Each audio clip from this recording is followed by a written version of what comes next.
The economic impact of the coronavirus pandemic is taking its toll on business worldwide. But for Isa Haj Yasin, the outbreak has presented a golden opportunity.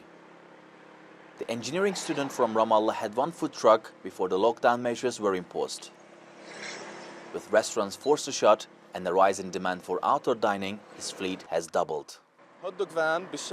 Buying street food is preferable to sitting in a closed space, like a restaurant. Customers can place their orders and collect their food without being in a crowd. On the streets, it's easier to keep a safe distance from others. And because there's nowhere to sit, there's less risk of contracting the coronavirus. You just take your food and go. Yasin says the proceeds help to cover his tuition fees and living expenses. And the small business is proving to be a lifeline for those who have lost their jobs during the outbreak.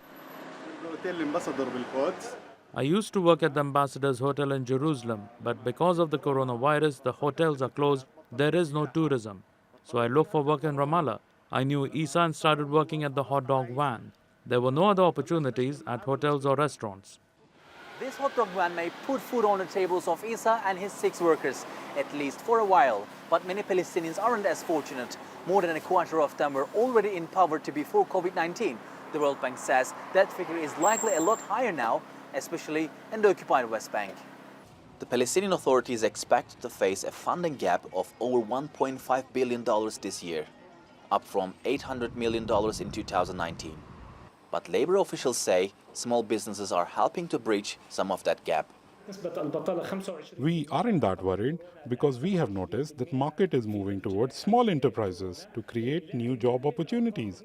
If you look on the streets of Palestinian cities, you will notice a lot of people have started up new businesses or are working in industries that differ from their field of speciality. Yasin wants to expand his operations with 2 more food trucks and hopefully overtake a crisis that has slowed many business to a crawl. Mustafa Fatih's Theatre World, occupied West Bank.